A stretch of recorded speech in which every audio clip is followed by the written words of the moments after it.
Hi guys, welcome to the channel. In today's episode, I'm going to show you how to fit the roof, the sides, and a whole host of other stuff.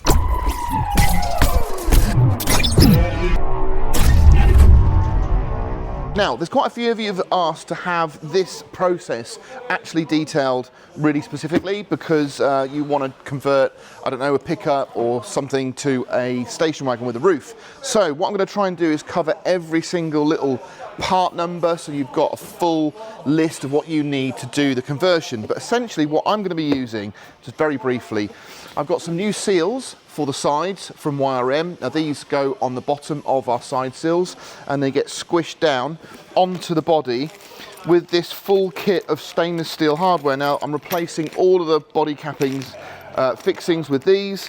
This is a full kit. Again, YRM do this in stainless. It's a really nice bit of kit. I've not used it before, but it should make things a little bit simpler. I've then got new seals, again from YRM, and these go on top of the sills, sandwiched between the side sills or the side panels and the roof. So they're all nice and fresh as well. We're using the existing rubber seal that goes on the top at the front where it matches the windscreen. There's some fixings there as well. And one last thing I need to show you are these support brackets for the forward-facing rear seats. Now these are an Exmoor trim part. And they fit in and they're going to give us loads of security for those seat belts. So let's get cracking. Now remember, you can buy all of this gear from lrparts.net. We ship worldwide. We've got a huge selection of parts in stock, so you should have to wait for your order. But if you click the link down below, you'll see it'll take you straight to the website and you can enter all the part numbers that we're going to be listing at the end of the video. So let's get this part on first. Right, so this is our foam gasket, if you like. And it's really nicely made. I almost think it's better than the original one from Land Rover, if I'm honest, because YRM, their mantra really is to do everything better. So not only do they use better materials, but they sort of rethink things a little bit. And I think they've nailed it with this part. Now, we just have to pop this out because that's where we need access for our fixings. Now, it does stick in, but I'm just going to make sure that everything lines up. And it also compresses a little bit. So I don't know if you can see just here. We've got a hole in the top there. So what I want to do is actually, when I get it stuck down, I'm going to make sure that's compressed a little bit so that's central, and then also that it reaches the end as it should. So let's do this in stages. I don't think it's going to be too difficult. We've just got to get this off. Here we go. Right, let's start with the corner. I think that's probably the best bet. I don't want to push it in.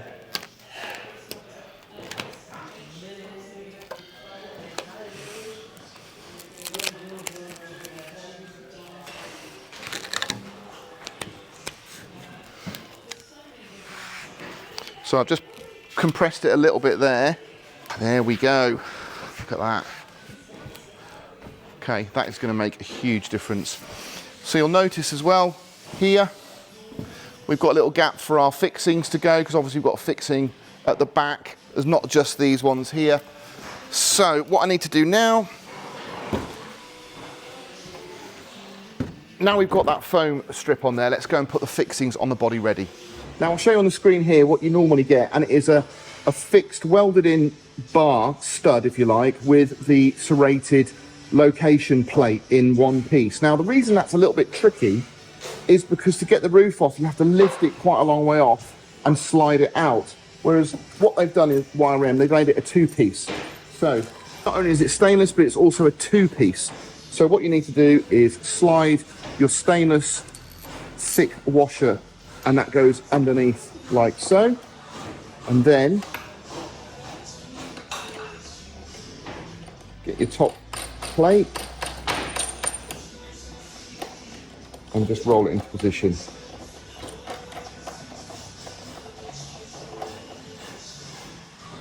Okay, I haven't done it up super tight, but that's now ready, look, to receive our top. Now when we've got the top on, we'll then put our eccentric washer on there, so you've got a bit of movement, and then we've got a flanged stainless nut to go on the top. Now they have given us an extra bit of thread on there, and that's brilliant because we need it to fit this, and that sits inside and it means we've got extra thread so that we can get this fixed into position at the bottom. So that's perfect. Right, I'm going to do the same at the front. Now you might have noticed that the foam seal that we put on there had a hole there to allow for that stopper. And that stopper's only really there, I think, to allow for a roll bar to be fitted. And if you've ever tried to take one of these off, like we did, and if you looked at the video, you'll notice just how rotten they were. Not on this one particularly, because it was a pickup, but on the 300 TDI that we took the roof off, it was absolutely corroded solid. Is that a word? It was absolutely corroded through. Right, so we've got both of those on. Now I'm probably going to put my seat down so it's not in the way. So in the kit, we've also got this side fixing bracket that goes here in the middle. And we have this one for the front that goes in the actual side. And I think there's one at the back as well, should be. Oh no. So this is the one that goes at the front at the side. I'll show you that in a moment. And this is the one that goes at the back here.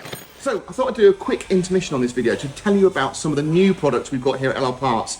Brand new, just come in, is the new Stinger Horizon 10, which is like the high 10 that we did in the past. We've done some fitting guides on the channel for that. It's an amazing bit of kit with Android Auto, Apple CarPlay, you've got maps, you've even got the terrain response and all your gauges for your oil temperature, air temperature, everything displayed on this screen. It's a really nice bit of kit, but now it's gone touch screen, so it's sort of buttonless. It's a little bit tidier, and in fact it also includes now some remote buttons, touchscreen buttons, that you can activate auxiliary items on your vehicle. So if you've got lights fitted, you can actually activate them touchscreen from the unit rather than fitting physical buttons. So that makes a big difference, because sometimes you don't want to be slapping a load of extra buttons on your dash, and this could be a good option for you. And the other thing that we've just released is the new Mantek Black Edition steering guard, which I've been working on over the last 6 months, where we've got those in stock now. Really limited numbers on those because we've ordered the talons separately. We've only got a small delivery now just to make sure that we can cover some of the orders, but literally got about 5 to 10 orders we can do on those. So if you're interested, get yourself on the website now and get one purchased. Otherwise, if you wait until October, we'll have full stocks and you can get them quite easily. But it's a great bit of kit. It's half the price of the standard Mantek steering guard, so £175, and it's like nothing you've seen before. So tell me what you think, check it out. Right, let's get back into doing this roof. This is quite the moment, if I'm honest. Just open my door so I don't scratch anything.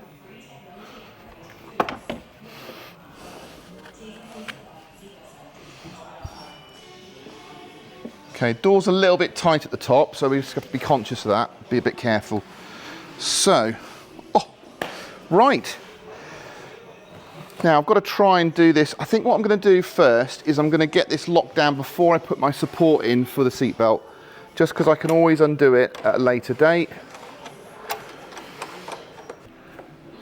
So I'm just getting my line as well, front and back.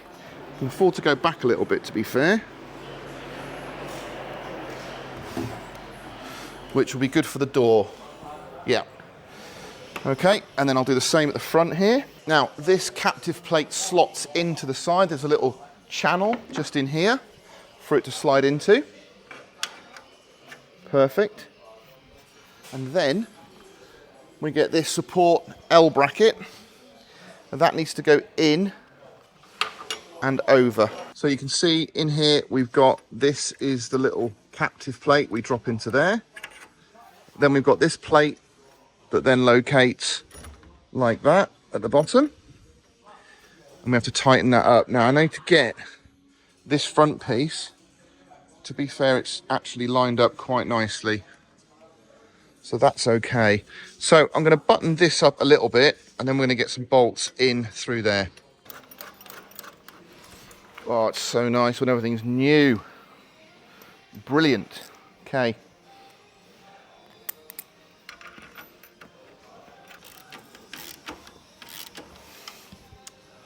Okay, so the bracket is now locked into the side panel, which means when I now do this nut up, it will just pull everything down. And I'm happy with the position for now. It could do with moving that way a little bit. but I'm going to leave it for now because it's in a good place and it's all solid. So we can do some tweaks later. Right, they give you one of these, which is actually what we're going to be using to fix the top of the front roof onto the windscreen rail. So that just sits in there. Take this off if you want. Do you know what? I'm going to leave it on there because I don't want any connection. So, pretty simple. And if you've done these before, these are a pain. This is a lot nicer. As long as it goes in roughly correctly, we can make some adjustments later. Right, just a little nip up on this.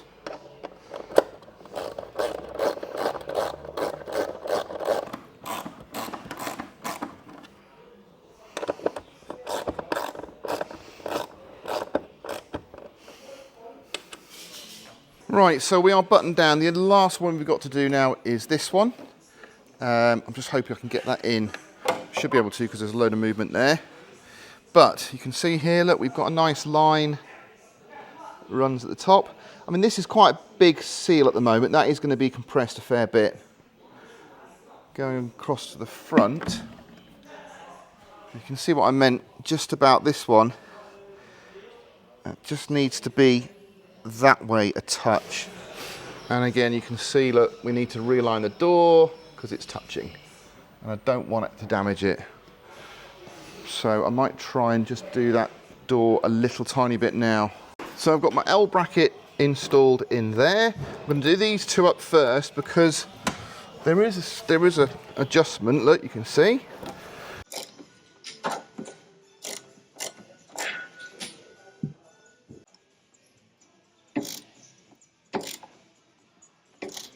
So you can see here we're a little bit lower there.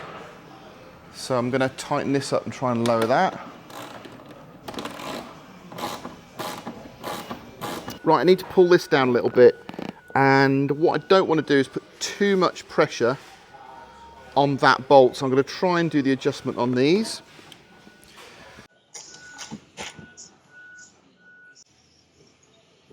Got good clearance for the door.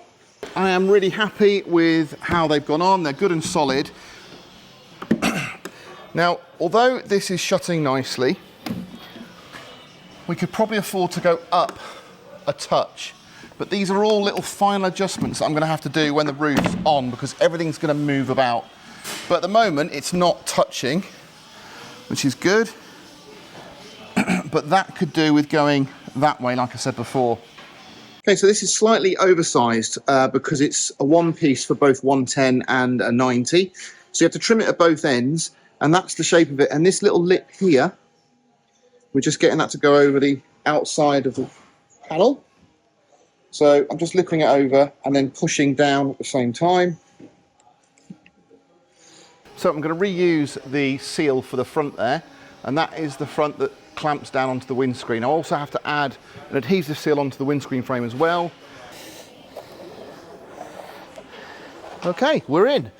Right, one more piece of foam to put above the windscreen and then this can go in. Well folks, I think we're ready to put the roof on. Now, a couple of little tiny things. You've got to stretch this lip over the sides here. You can just see there because it'll ride up. So make sure you get that pulled over on both corners before you drop things on. That extends all the way to the front. Now I've put my little foam additional seal on there and you can see the gap is only about 3 or 4 mil. And that is because when it's on, there'll then be a bead of silicone to seal that in. So you don't want it too far back, otherwise it's too deep a fill. But that'll be filled afterwards. So I think we are ready to drop our roof on. Drop, let's place it carefully, shall we? And then we'll see what we look like. Sorry guys, I forgot to press record, but ta-da, the roof's on. It's not heavy and it's just obviously propped on for now. I'm going to get it all lined up and start to button it down. So I've got 4 of the 6 plates bolted into at the front on the rail above the windscreen that goes into the front. And I've only done them gently because I don't want to pull it all too far forward, because we are out by about 2 mil here. There we go, look, and that's given me the movement I need. So as long as I've got them started, they'll all pull in nicely. It does look like they're all lining up. So give me about half an hour and we'll button it down. Guys, that's it for this episode. We have got the roof on, and I'll tell you what, those YRM brackets made the job so much easier. I can't tell you how much I recommend those. If you're doing a roof conversion or you're just replacing your old brackets, the fact they're stainless, you won't have to do it again, but they're just so simple to fit. In fact, all the trims and the seals and everything from YRM were a really good addition, and I made the job a lot easier. So just got a few little jobs to do now, like the silicone on the front there above the windscreen, but we did manage to get the rear door fitted and the rear door seals and the front door seals. And I'll let you into a little secret, I actually splurged out and fitted genuine Land Rover door seals, which I've never done before, but I felt this vehicle deserved it. And again, I never thought I'd say this, but they are brilliant. The quality is so much better than an aftermarket product. Now, I've said that before, aftermarket products are brilliant and they're cheap and they're affordable, and if you know the workarounds and you spend a bit of time with them, you can get them to work just as well. But things like having to soak a set of door seals in a hot water bucket before you fit them to make them easier, yes, that works, but do you know what? The genuine ones, straight on. And they feel nicer, they feel so much, the quality is so much better, but they are astronomical prices. So, you know, if that's something you want to get, and it's a pretty key element, you don't want water running in, so it's pretty important. So anyway, I'd recommend fitting genuine Land Rover door rubbers if you can, because I found them to be brilliant. Now, if you need any of these parts, at the end of this video, I'm going to list them all, screenshots from the website where you can see everything. You can grab them yourself. We ship worldwide, so it's lrparts.net. And yeah, we'll see you on the next one. So the next video, I'm going to be fitting the headliner from Volt, which is beautiful, and the mud window trims for the rear. And we're getting close. I think it's just a cubby box, some seat belts, and we're ready. We're going to do a photo shoot and get this thing sold. So if you're interested, then message me and let me know. But for now, thanks very much. If you enjoyed it, give us a thumbs up, subscribe if you haven't, and I'll catch you on the next one.